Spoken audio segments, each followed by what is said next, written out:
Hello, I'm Dan Robinson with FPTV, here today with Chuck Meré, creator of Zombie Go Boom. Hey, Chuck. Hey, how are you, Dan? Good. Thanks for being here today. Hey, thank you for having me. I appreciate it. First and foremost, congratulations on Zombie Go Boom. You guys have done amazing things. Thank you. Yeah, it's a lot of work, but it's definitely rewarding. Yeah. So tell us about the history. When did Zombie Go Boom get started? Well, in 2011, I was working at KNWA as a commercial producer, and my boss at the time, James Sweet, was working as the creative services director, and I started a YouTube channel based on Freddie Wong. I'd seen a lot of Freddie Wong on YouTube, and I really enjoyed what he was doing with visual effects and things like that. And I've done a lot of digital compositing and visual effects and obviously editing and shooting, but I thought it would be really fun to start a YouTube channel that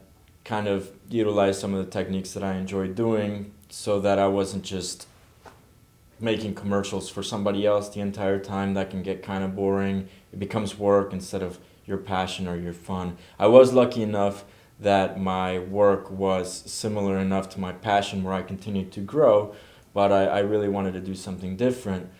So I made this channel, and as soon as I did that, James, who again was my boss at the time, came down to my office and he said, "Hey, what are you doing?" And I thought I was in trouble. So I basically just said, I don't know, just doing some experiments, starting a brand from scratch, looking at this new media, and at the time the partnership program had just started, so people were making money off of YouTube for the first time, because YouTube started in 2006 or 2005, and nobody made money for a very long time until they started this partnership program. And I thought, well, wouldn't it be cool to be able to make YouTube videos for a living? So anyway, I told him, that was happening, and it was brand new, and it was interesting, and I just wanted to learn more about it.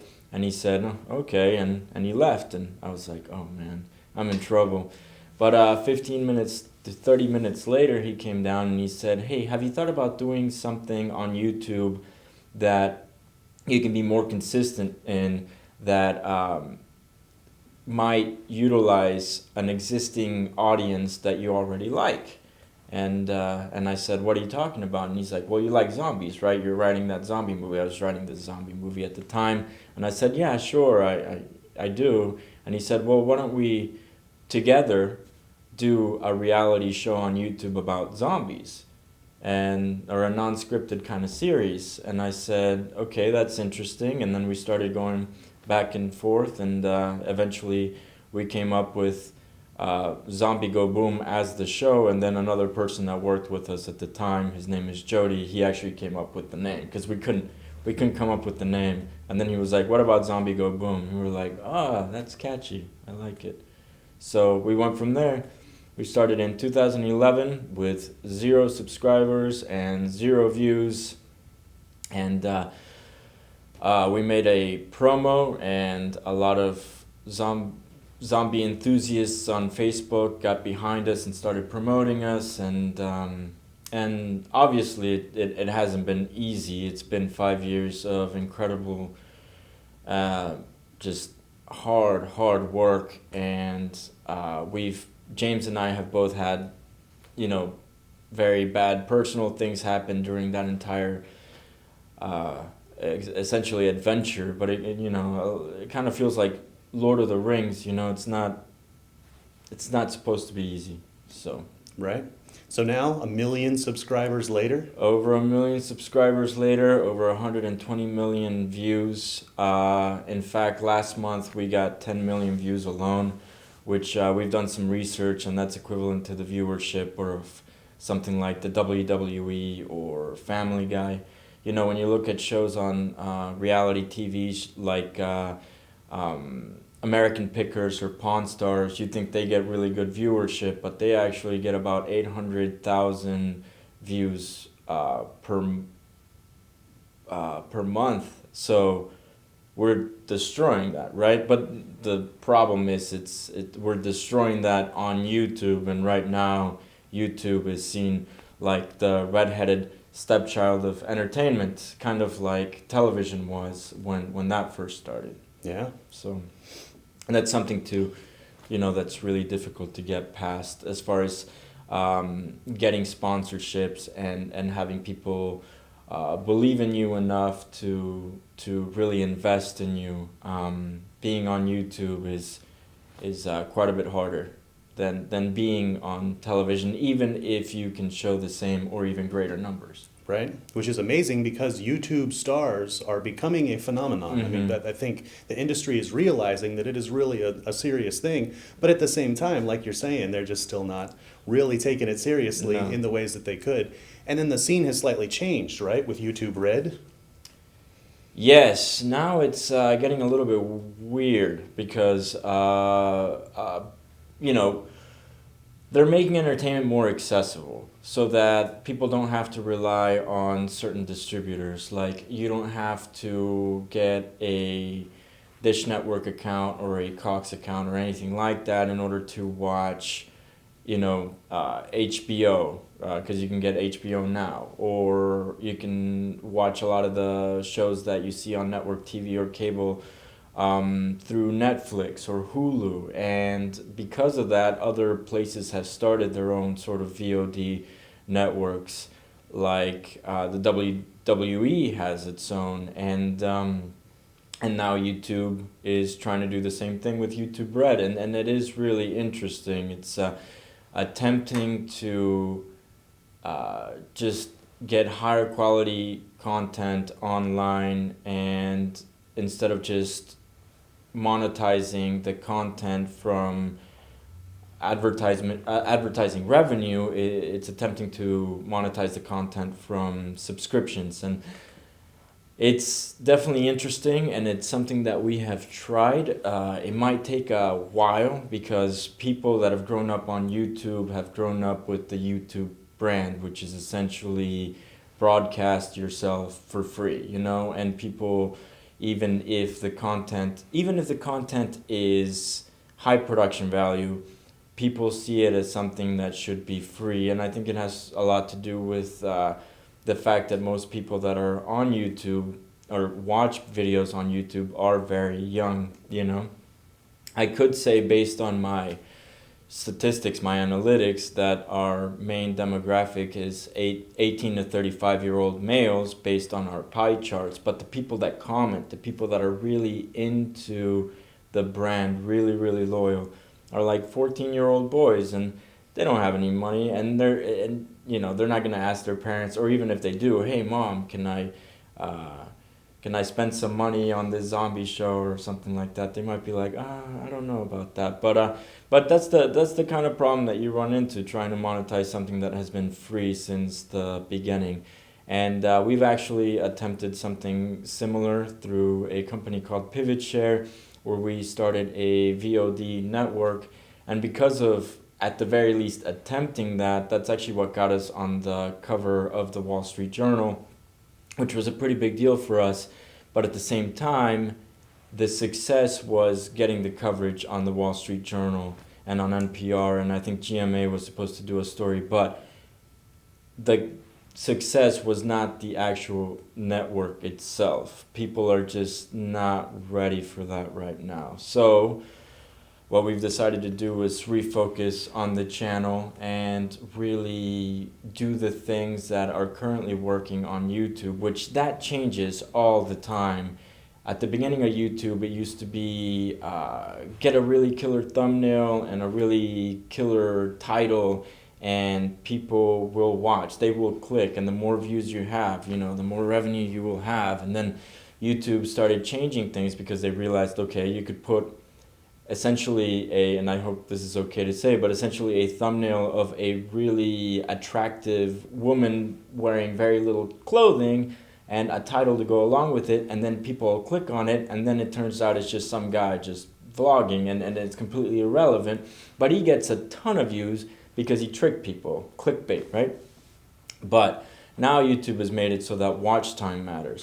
And for a while, I thought that meant, okay, you make longer videos, and if you can keep people watching that video for as long as possible, then that means longer watch time. And at first I thought it was percentages, and I'm kind of giving some secrets away here, but that's okay. We appreciate that. No problem. At first I thought it was percentages. So if you create a video that is, I don't know, 3 minutes long, but they watch 100%, versus a video that's like 10 minutes long, but they only watch like 50%, you'd think that the 3-minute video would win, but that's not true, because the 10-minute video some people will watch it for 8 minutes, some people will watch it for 6 minutes. So as far as overall time, it's going to be more around if you make a good video, 5 to 6 minute mark. So that video is prioritized by YouTube. But then it goes even further than that. And this is something that we found out recently, which is just very liberating, and it's actually something that really helped us get some new viewership and get a more featured sort of spot on YouTube, and that was, it's not just the watch time on that particular video, it's your ability to drive people from one video to another on your channel. And if you can do that, then it's the collective watch time that matters. So you might just start out with a 2-minute video, which usually would not be something that I would have suggested. I'd be like, okay, do 8 to 15 minutes or something. But even a 2-minute video, as long as that 2-minute video can drive to other videos, and eventually the watch time is, I don't know, 15 minutes, something like that, that 2-minute video is going to be featured on YouTube, because YouTube's going to be like, this video is making it so that we can keep people for another 15 minutes, and they stay on their channel. And if people can stay on your channel, then they also feature your channel, because your channel's doing good things, right? And that's really one of the main secrets. Obviously, collaborations are important. If you collaborate with another YouTube channel that's around the same size or hopefully bigger than you, then you can sample your product to their audience, and that'll grow you. But nothing grows you as fast as being able to use what YouTube prioritizes in order to get YouTube to promote you. Because as soon as YouTube starts promoting you, then that's it. I have a friend, his name is Brandon. He has a channel called Gizmo Slip, and we just collaborated with him not too long ago. And he was at about 500,000 subscribers 2 months ago, which was ridiculous for him, because he was much smaller than that like a month before. Today, he is at 1.8 million, because he's been killing it, and I can't even put into words exactly what he's been doing, but his videos are getting millions of views, and at one point he was the highest growing channel as far as subscriptions were concerned. One day he got over 60,000 subscribers in one day, and it was amazing. So I got to talk to him a lot, but one of the main things is, obviously, titles and thumbnails are always important, but watch time is ridiculously important. Watch time overall is ridiculously important, and you can create that watch time overall by having links to other things on your descriptions. And that's really important, because you can use that on mobile, and that's like a big thing that not a lot of people do. So links in descriptions to other videos that you have is really important. They also have cards that works on mobile. I don't really do annotations very much, because that doesn't work on mobile. But anyway, those are a few secrets on sort of growing your channel, if that's what you want to do. Absolutely. Those are awesome pro tips. So when people go to Zombie Go Boom, for those who have not seen it before, what can they expect? What is it that you guys do? Okay, Zombie Go Boom in a nutshell is a non-scripted reality show where we put weapons, objects, modified objects, and or theories to the test to see what would actually happen in real life. And the way that we do that is by building the most anatomically correct zombie heads we can make, which we've been doing it for over 5 years, so we've gotten really good at that. So you've got an important character, and that character is Ivan. Ivan. His name is Ivan, and then we also have a Tim. And that was one that my dad sculpted. He sculpted the face, so I'm really proud of that one, especially because we almost lost my dad about 1.5 years ago, and he came back, and and he managed to make that zombie, and so it was awesome. So this is an anatomically correct zombie head that you're able to then That's hit right. with things, and then it's got like skull and all that Yeah, sort of stuff. it's 4 layers of realism. I start out with a cranial cavity, which is completely 100% anatomically correct, the size of a human brain. And that cranial cavity is attached to a 3/4 inch PVC pipe. After that, there's another layer that goes on top of that, which is what we call our Arnold head, which is essentially the skull. And it's an anatomically correct skull with a spine. The spine, we took a little bit of creative license, but we made it so that it's thicker than a regular spine, so that we definitely know if a weapon can decapitate. And then after that, we have a flesh layer, and it's made out of what we call flesh foam, which is essentially a flexible polyurethane foam. It's really tough, very much like flesh.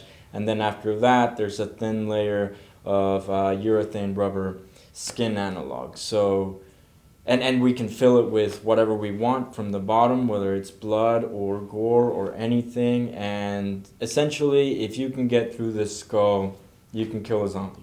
So then people get to find out what things are effective against correct. zombies and what Yeah. things are not. Yeah, and it's really crazy because you know, you watch The Walking Dead or you watch zombie movies and you see people killing zombies very easily, and it's actually really hard. If you are using an object, it's going to be ridiculously difficult. If you're using a good weapon, then it's going to be easy, you know, especially weapons that are made to destroy hard things, especially hard spherical things. So machetes are really great. Warhammers are really great. Warhammers were actually meant to go through, you know, steel helmets. So those are amazing. A lot of times what we find is that since heads are spherical, they have a high chance of deflection. So if your edge alignment is not correct, there's a good chance that it'll deflect one way or another. And then on the channel, we always get, you know, these internet doctors and, you know, keyboard samurais, and they know everything, right?